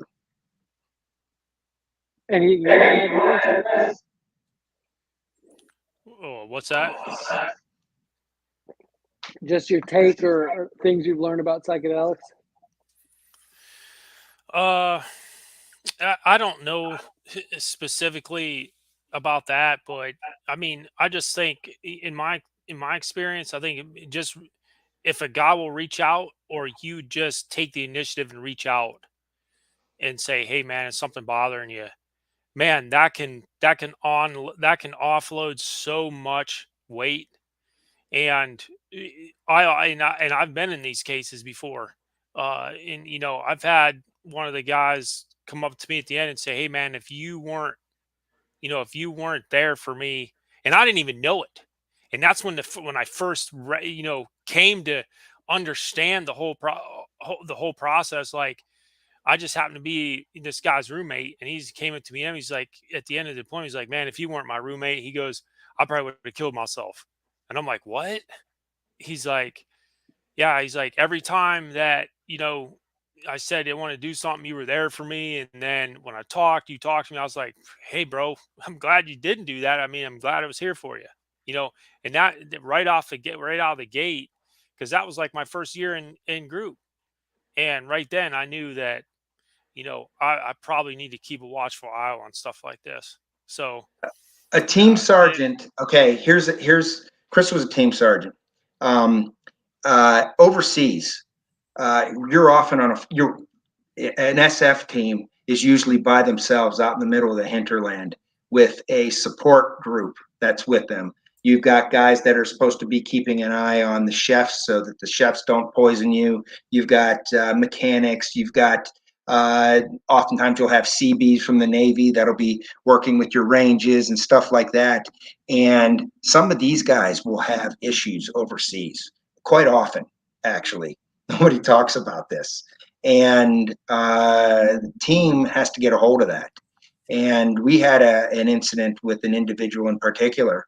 And we spent a big part of the deployment trying to deal with this guy. And this guy was getting so depressed. He had some wife that was back home that was cheating on him and telling him about it and all. And this was a support guy for us, which we're over there. Our jobs are to, the op tempo is extremely busy, but now you've got the support guys that are going nuts that are supposed to be doing a job looking out for us, and they're having a mental breakdown. Chris often had to be the kind of like the father therapist for those guys on a regular basis, which people don't realize that that is so common. Chris, you remember what I'm talking about? Yeah. Yeah, you remember that. So Yeah. there are additional stressors with dealing with that as well, and you've got to be able to keep them on the level playing field too, because they have a job, and if they let that job down, it could expose us. We'd have foreign workers that would be our chefs, and we would have an individual that's supposed to be keeping an eye on them, that's an American soldier, right? And if they're not keeping an eye on these guys and they decide to feed the whole team crab cakes that thawed and got rotten and refroze, the whole team is down, right? Or worse, right?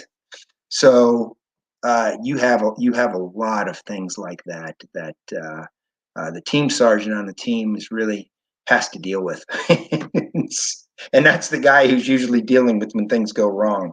But it's a strange dichotomy being overseas, deployed with, usually your security force are indigenous, right? In our case, there were often Kurds, right? So that's your security force when you're out there by yourself, right? So you've got to deal with that. You've got to deal with, people think you're just over there dealing with the mission, developing your missions, dealing with all of the military source operations, all of that. There's so many other things behind there that need to be handled. And it's usually up to the team, and starts with the team sergeant on being the mental health professional uh, on site and doing the best you can with no training in that area. So, but new things that we've heard, psychedelics. I did one of them. That's like I said, I'd like to know more about it and see where it's going. Right now, I think you have to leave the country to get it, don't you? If you want to get that treatment. Yeah, well, I'll say this, Chris, if you're looking for a second career, man, it sounds like you're already dipped your toe in the water being a therapist. You might as well just come on over and get the certification. He's naturally good at it. He doesn't think he is. He's naturally good at it. Chris relates to people really well. Sometimes he doesn't come off that way, but he does. And I definitely think he definitely has a hidden talent in that. I got a pretty good 4-year start. So my major was psychology. So I just enjoyed it. So I just Yeah. don't want to go back to school, man. Yeah. It was, There you go, man. oh man, school was so bad. It wasn't bad, but I just enjoyed it. But man, there's so much work. Yeah. It's Oh man. but yeah, Oh man. it's and I have to tell you, you know, when we had the whole scenario with the suicide in the team, this was a scenario that played out for over a week because he went missing, and Chris and I were the two oldest guys on the team, and as being such, we were obviously, Chris was the team sergeant, but the younger guys would come to us first and say, "Here's what happened," right? And sometimes bad decisions were made, till they got to that point. And of course, when this all went down, I was at a school at Fort Bragg, so I was nowhere near Fort Campbell. And uh, this is 3 days into it, and I'm just hearing about it at that stage, and Chris doesn't know about it yet, and shit's getting ready to go down on Monday, right? And this just there's just so many things that you don't realize that are part of being in that scenario and what you're exposed to and what you have to deal with. And it's all mental health stuff. It's all mental health stuff, and you don't really look at it that way until it happens. And then you start seeing it happen again, and then it happens again.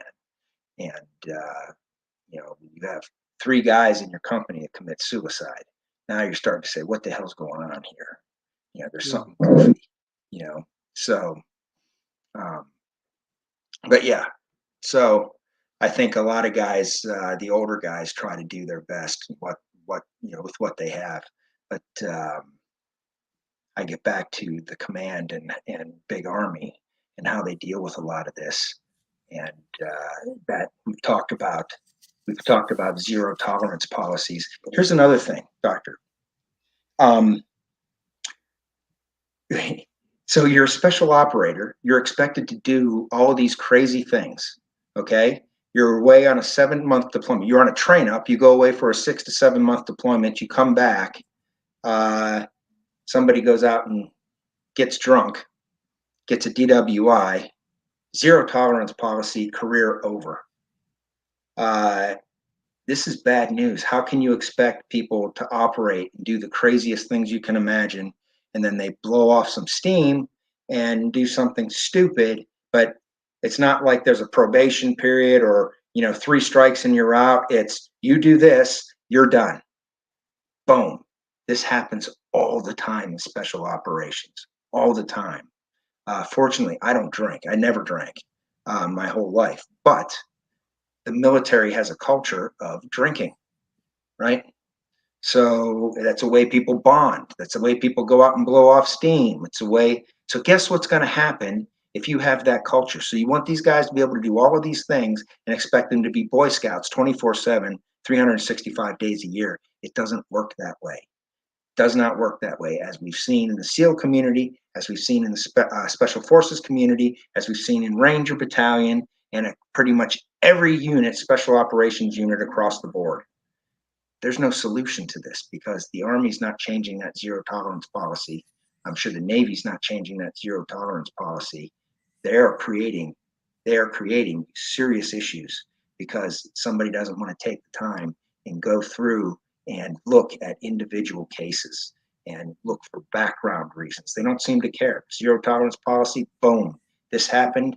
You must go through this process, whole career over, that whole identity that you've worked so hard for, boom, gone because you made a stupid mistake. And back when you were in garrison, not overseas, when you were in garrison, blowing off steam with your buddies, So Yeah, I've even heard stories of. I don't think the military does it anymore, and I can't remember which branch I heard the story from, but there was even a time when post deployment they were bringing guys back and taking them to small towns and just letting them blow off steam in hotels for a week or two stateside before reintegrating back home.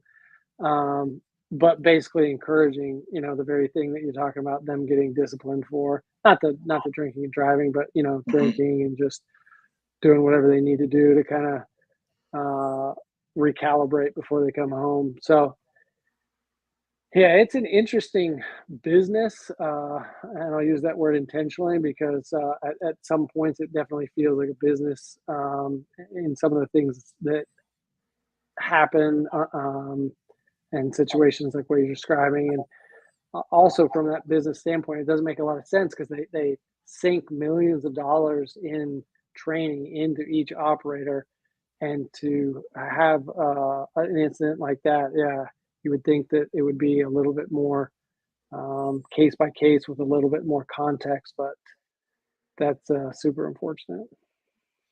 I heard a story of a specific commander introducing himself to his unit, basically telling everybody that if they ever did anything unethical, he'd break their back. Things like that. This is the type of stuff that really goes. Chris knows what I'm talking about. How's that for an introduction, right? We heard that through the grapevine. So, We just looked at each other like, wait, what the? oh my God. Is this for real? Like, I'm telling you. Dude, you're in the wrong place to say exactly. something like that. Exactly. Oh man. Yeah, that was crazy. We had a comment here. Johnny Cat says to get rid of zero tolerance policy leadership, high-ranking officers and CSMs would actually have to do their job. I don't know about SF community, but the big army, that will never happen. And that, this is it gets back to, you trust your team. Okay. That's your support network, is your team. Everybody's going to complain about command. Everybody's going to complain about command. We've had good ones, we've had bad ones, and all of these scenarios that add up. But at the end of the day, we're really appreciative of organizations like SOFnetwork.org and people like you, Dr. Chris, that are providing solutions to a very complex and widespread problem in the special operations community. And we really, really appreciate you taking the time to come on here and explain what SOF Network was all about. And we encourage anybody out there, go check out the website at www.sofnetwork.org. And if you want to talk to somebody, please, don't hesitate. Get ahead of this problem. Small problems will become big problems if you don't deal with them. So please get into the habit of realizing that you might need help, and take a deep breath. You can always, Chris and I say this all the time, you can think your way through any problem, but you got to get yourself in a headspace where you can get yourself so you can think coherently. So learn to take a deep breath, step back, think it through, and start utilizing services such as sofnetwork.org, and get out there and get help. And if you want to talk to one of us, Chris and I say this all the time, you can always get a hold of us. Sometimes it takes us long to get back if you get a hold of us via email, but I'm an advocate for sofnetwork.org. If you want to reach out and talk to me, you can get a hold of me right through the organization there. And we will hopefully get you to the help that you need. And like I said, the organization is a great organization. You're going to be dealing with people who understand the military. They understand the issues that you're dealing with, and they've been vetted to be in that position. So please utilize it and spread the word. And if people want to make donations, how do they go about doing that? We haven't set that up just yet. Okay. That's something that we'll probably do in the future, but right now we've just been utilizing and partnering with great organizations such as the Green Beret L.I.F.E. So yeah, that's something that is in the future, but not set up right now. Okay. So like I said, if you guys need help, please reach out for it. There is no stigma. There is no shame. Every single one of us are dealing with something one way or another. And I just encourage you to please don't hold it in. Go get the help. And with that, is there anything that either of you would like to add before we leave for the week? No, I I would just like appreciate to your guys' thank. time. Yeah, thank you. Yeah, thanks for being on, Chris. I appreciate it. I know Matt does, and anytime you want to come back on, you're more than welcome. Appreciate it. All Thanks, right. guys. And I appreciate everything you guys are doing. Well, thank you. And Thank you. we always, Dr. Chris, you got to, we're going to say something here, and I want to see if you know where it's coming from, because we do it at the end of every show. The older guys usually get it. The younger guys don't, right?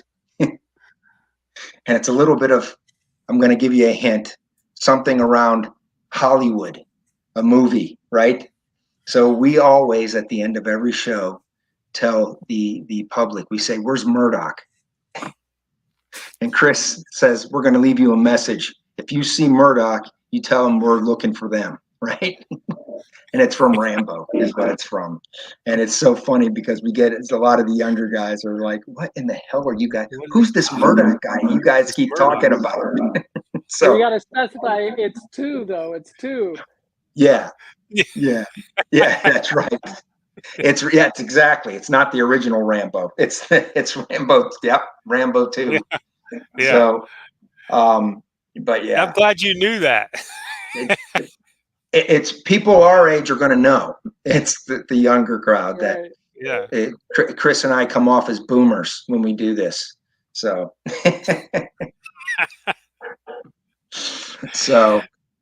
but anyways, Chris, do you have a message for Murdoch? Yeah, I would tell him this. you know what, Murdoch, we're coming to get you. Thank you for joining us. Like I said, you guys have the connections and the links here. Utilize them, and we'll see you guys next Thursday.